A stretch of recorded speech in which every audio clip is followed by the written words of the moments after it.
अगर आप भी एक 9th स्टैंडर्ड के स्टूडेंट्स हो तो आपके मन में भी हमेशा आता होगा कि आप किस तरीके से अपने 9th स्टैंडर्ड को मजबूत बनाओगे। और क्योंकि 9th स्टैंडर्ड एक बेस है 10th स्टैंडर्ड का, तो आपका जो टारगेट है वो ऑटोमेटिकली 10th स्टैंडर्ड के बोर्ड एग्जाम पे आ जाता है।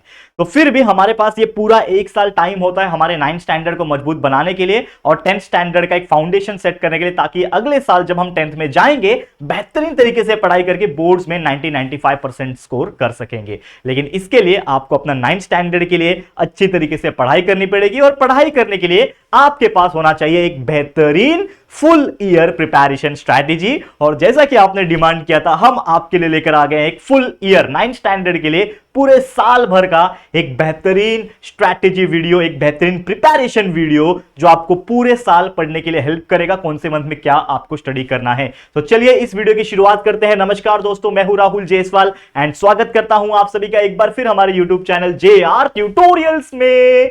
तो शुरुआत हम करेंगे इस वीडियो की, लेकिन एक शर्त है जो कि है आपको इस वीडियो को पूरा देखना है, तभी आपको जो चीजें मैं बताने जा रहा हूं आपको समझ में आएगा। तो जरूर से पूरा देखना, स्पीड बढ़ा के देखना चाहते हो जरूर से देख लेना, कम समय में ये वीडियो को कंप्लीट कर पाओगे। 1.25 या फिर 1.5 की स्पीड सेट कर लेना, ठीक है। चलो देखो, सबसे पहले अगर हम बात करें ये वीडियो आपको कब मिल रहा होगा, ये वीडियो आपको लगभग जून के आखिरी वीक में मिल रहा होगा, यानी कि जून अभी खत्म हो जाएगा एक हफ्ते के अंदर।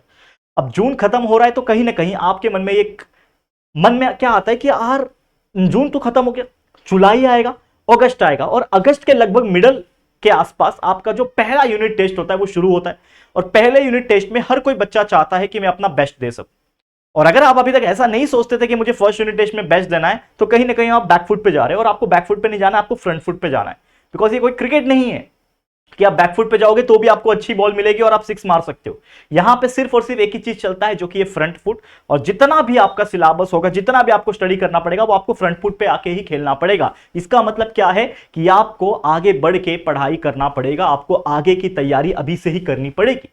और मैं हमेशा फर्स्ट यूनिट टेस्ट को मैं क्यों बोल रहा हूं, मैंने बाकी स्टैंडर्ड्स के लिए भी ऐसे स्ट्रैटेजी वीडियो बनाए हैं पिछले कई दिनों में, लेकिन मैं उनको भी वही चीज बता रहा था कि पहला यूनिट टेस्ट आपका एक डिसाइडिंग फैक्टर होता है कि आपका बाकी का साल कैसा जाने वाला है। मान लो कि आप एक एवरेज बच्चे हो, ठीक है, 50%, 60%, 70% आपके आते हैं, या फिर ग्रेडिंग सिस्टम में आपके बी ग्रेड वगैरह आते हैं, ठीक है।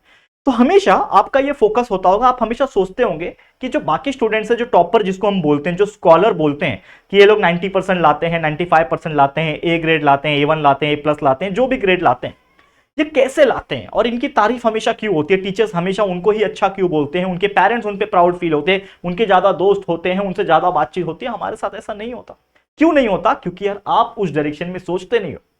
तो सोचना चालू करना पड़ेगा, सोचना शुरू करना पड़ेगा, और उसके लिए करना पड़ेगा मेहनत, और उसके लिए चाहिए आपको एक प्रिपरेशन स्ट्रैटेजी। तो क्या है वो स्ट्रैटेजी? अब स्कूल्स रीस्टार्ट हो चुके हैं, स्कूल्स में पढ़ाई भी जोरों शोरों से स्टार्ट हो गई है। तो 9th स्टैंडर्ड को मजबूत अगर आपको बनाना है तो आपको एक प्लान करना पड़ेगा अभी से ही, जो कि है जून एंडिंग। तो समझ लो कि आपका जुलाई मंथ स्टार्ट हो रहा है। अभी आप देखोगे तो जुलाई मंथ, जून एंडिंग है, जुलाई मंथ स्टार्ट हो रहा है और मार्च तक आपका ये पूरा ईयर चलता है, क्योंकि अप्रैल में आपके एग्जाम स्टार्ट हो जाते हैं। जो आपके फाइनल एग्जाम्स होते हैं ना, अगर हम बात करें तो वो अप्रैल में होते हैं। तो अगर आप काउंट करो, देखो जून खत्म हो गया तो जुलाई, अगस्त, सितंबर, अक्टूबर, नवंबर, दिसंबर, जनवरी, फरवरी और मार्च, मतलब टोटल वी हैव 9 मंथ। हमारे पास 9 मंथ है 9वीं को कंप्लीट करने के लिए ठीक है। तो 9 मंथ 9 स्टैंडर्ड, तो 9 मंथ में ये पूरा आपका एकेडमिक सेशन कंप्लीट होगा। लेकिन ये 9 मंथ में आपके 4 पड़ाव आएंगे। 4 पड़ाव कौन से हैं? पहला पड़ाव आपका रहेगा फर्स्ट यूनिट टेस्ट, दूसरा पड़ाव आपका मिड टर्म एग्जाम्स जो दिवाली के आसपास होता है, तीसरा पड़ाव आपके लिए सेकेंड यूनिट टेस्ट जो मिड टर्म एग्जाम्स के 1-1.5 महीने बाद होता है, और चौथा और आखिरी पड़ाव जो होता है आपके लिए फाइनल एग्जाम्स, जो कि लगभग मार्च एंडिंग या फिर अप्रैल के आसपास एग्जाम होता है। और यही चारों चीज मिलाओगे तो आपका एक फाइनल रिजल्ट बनता है, जो कि 9th स्टैंडर्ड का रिजल्ट होगा।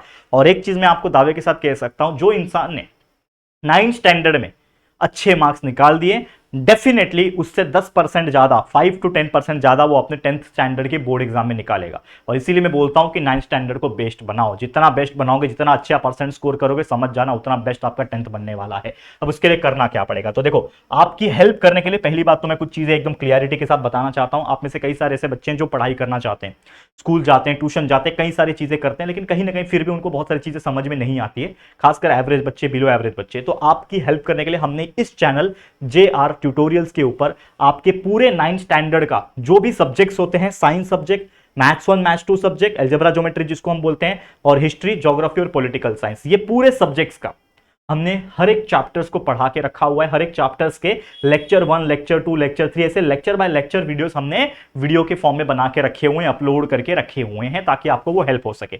जैसे मैंने बोला कि आपका पूरा सिलेबस कंप्लीट है, आपको करना क्या है, बस पढ़ना है। कैसे पढ़ोगे? 2 तरीके हैं वीडियो ढूंढने के। आप तो यूट्यूब पे जाओ, डायरेक्ट सर्च करो, मान लो 9th स्टैंडर्ड का साइंस का पहला chapter Newton law of motion आपको पढ़ना, टाइप किया 9th standard science chapter 1 law of motion by JR tutorials, by JR tutorials, last में बाय JR ट्यूटोरियल्स लिखोगे तो हमारे जितने भी जो भी चैप्टर आपको पढ़ना है उस चैप्टर का नाम बाय JR ट्यूटोरियल्स लिख देना, हमारे वीडियोस आपको ऊपर देखने मिल जाएंगे। क्लिक करके पढ़ना है। लेक्चर 1 देख लोगे, उसके बाद लेक्चर 2 ढूंढो, वो पढ़ो, लेक्चर 3 ढूंढो, वो पढ़ो, लेक्चर 4 ढूंढो, जितने भी लेक्चर्स बने होंगे, हम ज्यादा से ज्यादा 4, 5, 6, 7 ऐसा लेक्चर बनाते हैं ताकि लगभग अगर आप 1.5 घंटा लगातार भी पढ़ लोगे तो पूरे चैप्टर्स आपके हर एक लेक्चर्स को देखे कंप्लीट हो जाते हैं। तो इस तरीके से आप कर सकते हो। या तो हमने प्लेलिस्ट बनाया हुआ, अगर आप देखोगे तो हमारे इसमें प्लेलिस्ट भी, चैनल पे आओगे प्लेलिस्ट दिखेगा, वीडियो का section, home, video, live section, उसके बाद प्लेलिस्ट का सेक्शन। तो प्लेलिस्ट वाले सेक्शन में जाओगे, हर एक स्टैंडर्ड का फोल्डर से, लेकिन आपको ढूंढना पड़ेगा क्योंकि हमने लगभग 4000 से ज्यादा वीडियो बनाए हुए हैं और हमारे चैनल पे 6th से लेके 12th तक के सारे सब्जेक्ट्स के वीडियोस हैं। ठीक है, तो फोल्डर्स जो है वो नीचे छुप गए होंगे, तो आपको स्क्रॉल करते रहना है जब तक आपके स्टैंडर्ड के रिस्पेक्टिव सब्जेक्ट जो भी होंगे वो आपका फोल्डर ना आ जाए। उस फोल्डर में क्लिक करोगे, सब्जेक्ट्स मिल जाएंगे, चैप्टर्स मिल जाएंगे, वो चैप्टर्स को पढ़ो, लेक्चर्स मिल जाएंगे, लेक्चर्स को पढ़ो। ठीक है, और आपके लिए कुछ न्यू प्लानिंग में सोच रहा हूं, यानी न्यू बैच या फिर कुछ न्यू वीडियोस में सोच रहा हूं, तो उसकी अनाउंसमेंट बहुत जल्दी मैं करने वाला हूं। ठीक है, जैसे प्लान रेडी हो जाएगा, अभी हम लोग सोच रहे हैं, नॉट कंफर्म, लेकिन प्लान सोच रहे हैं। जैसी प्लानिंग अगर 100% कंप्लीट हो जाएगी तो आपके लिए मैं लॉन्च कर दूंगा, तो उसके लिए भी एक्साइटेड रहना। लेकिन जितने भी वीडियोस अभी प्रेजेंट है, मतलब सभी चीज प्रेजेंट है, तो आप उसको देख के पढ़ाई कर सकते हो। ठीक है, अब आपको करना क्या है? स्ट्रैटेजी नंबर 1 क्या है आपके लिए? पहला स्ट्रैटेजी ये है कि आपको अपनी पढ़ाई, जून एंडिंग हो चुका है, जुलाई से स्टार्ट कर देनी है फुल फ्लेश तरीके से।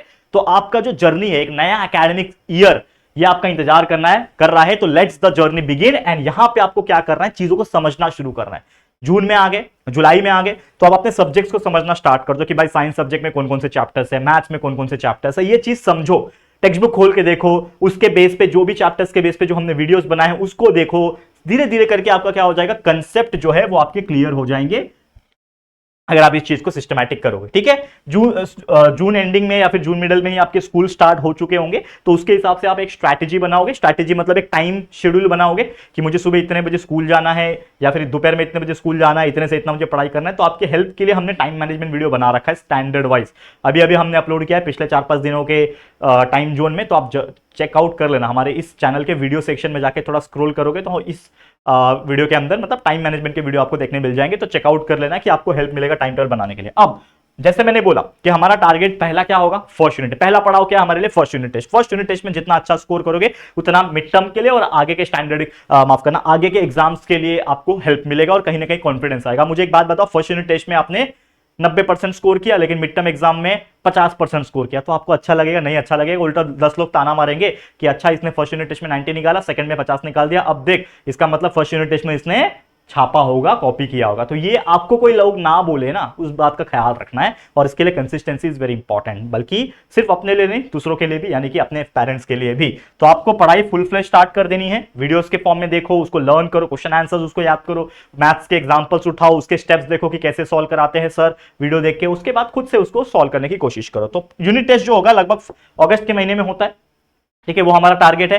तो कहीं ना कहीं जो भी जुलाई का मिडल हो जाएगा और अगस्त जब आ जाएगा एग्जाम के पहले वाला टाइम, इसमें आपको कुछ और नहीं करना है, बस याद करने पे फोकस करना है। जितना हो सके क्वेश्चंस के आंसर्स जो होते हैं, ठीक है, वो याद करो। उसमें ऑब्जेक्टिव्स आ जाएंगे, fill in the blank, match the following, odd man out, true और फॉल्स, जो भी आ जाते हैं, give reason, explanation, short note, सभी चीज को बाय हार्ट करना, याद करना शुरू कर देना और मैथ्स के एग्जांपल्स को प्रैक्टिस करना शुरू किया। और कोई भी चीज की हेल्प चाहिए, जैसे मैंने ऑलरेडी बोल रखा है, हमारे वीडियोस है, आपको हेल्प कर देंगे। ओके, नेक्स्ट, अब एग्जांपल्स हम बात करते हैं मैथ्स में, तो आपको प्रैक्टिस करना पड़ेगा। जैसे मैं हमेशा बोलता हूं कि मैथ्स के कोई भी वीडियो अगर आप देख रहे हो, उसमें जो भी चीज मैंने समझाया है उसके टॉपिक पे जो भी प्रैक्टिस सेट है उसमें से कुछ क्वेश्चंस उठाओ और एग्जांपल सॉल्व करो। जितने सम सॉल्व करोगे उतना आपको हेल्प करेगा और इस तरीके से आप अपना यूनिट टेस्ट को बेस्ट बना सकोगे। ठीक है, रिविजन और प्रैक्टिस लास्ट में करना मत भूलना। Revision is very important. जितना भी पढ़ रहे हो जुलाई में, अगस्त के स्टार्टिंग में, यानी एग्जाम्स के पहले एक हफ्ते के अंदर रिवीजन जरूर करना, नहीं तो भूल जाओगे एग्जाम में। ये था आपका पहला पड़ाव, स्ट्रैटेजी नंबर 1।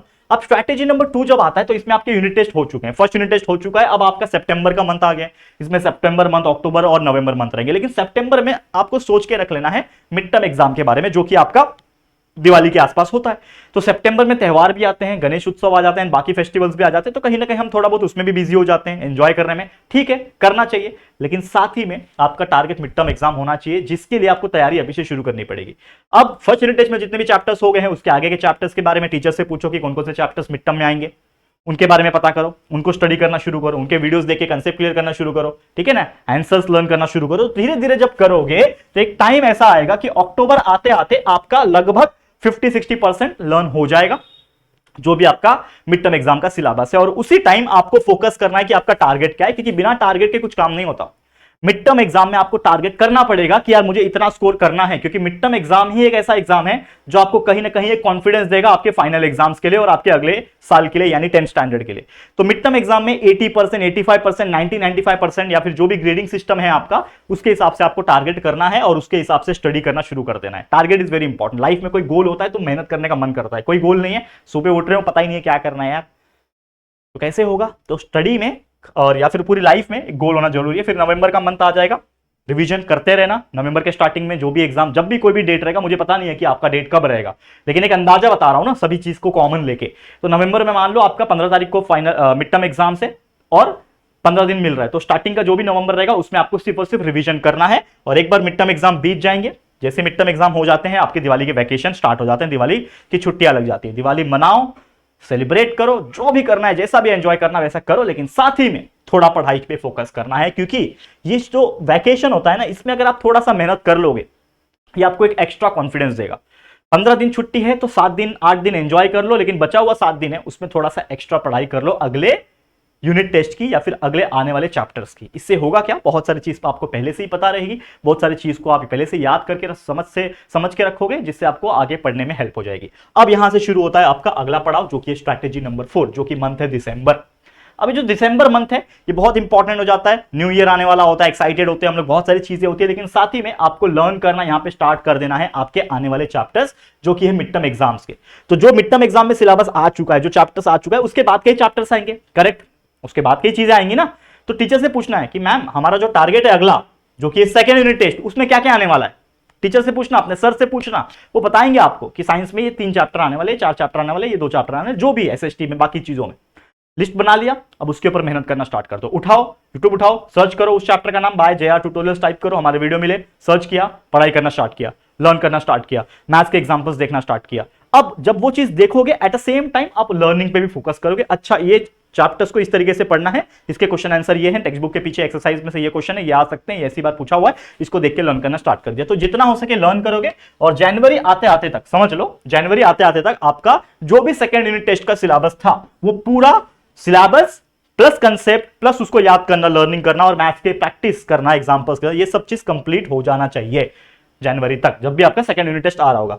फिर एक बार आपका सेकंड यूनिट टेस्ट एग्जाम हो जाएगा, लगभग आपका फरवरी का महीना आ जाएगा, ये आ गया आपका स्ट्रैटेजी नंबर 5, लास्ट स्ट्रैटेजी।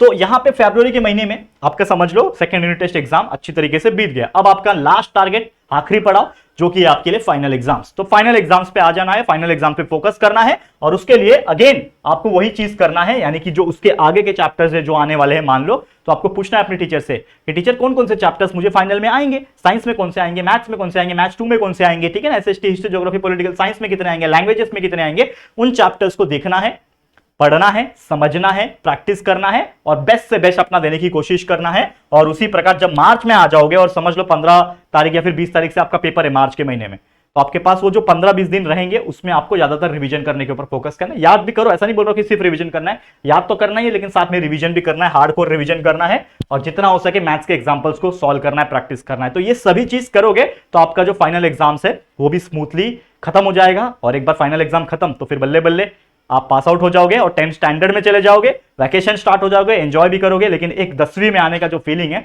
वो आपको मिल जाएगा। तो इसी के साथ ये वीडियो को हम एंड करेंगे। मेरी तरफ से all the very best to all my dear बच्चा पार्टी, और उम्मीद करता हूं ये वीडियो जो हमने आपके लिए डिजाइन किया है ये आपको बहुत ज्यादा हेल्प करेगा। तो आज के लिए इतना ही, और उम्मीद करता हूं ये वीडियो जो है ये कहीं ना कहीं बहुत ज्यादा लोगों को काम आएगा एक प्लानिंग रेडी करने में और इस प्रकार से आगे बढ़ने में। तो आज के लिए इतना ही। ये वीडियो अगर आपको पसंद आए, यूजफुल लगा है तो अच्छा कमेंट कर सकते हो, वीडियो को लाइक कर सकते हो, लेकिन शेयर जरूर करना अपने सारे 9th स्टैंडर्ड के दोस्तों के साथ, रिलेटिव्स के साथ, फ्रेंड्स के साथ, जो भी महाराष्ट्र बोर्ड से पढ़ाई करते हैं या फिर जो भी बोर्ड से करते हैं, प्लीज शेयर कर देना। और अगर पहली बार आए हो चैनल पे तो फटाफट से चैनल को सब्सक्राइब करके बेल आइकन को प्रेस कर देना, ताकि वीडियोस की जो नोटिफिकेशन है वो आप लोग को मिलती रहेगी। ठीक है दोस्तों, तो चलो जल्दी मिलेंगे फिर एक और नई वीडियो में, तब तक के लिए thank you and good bye.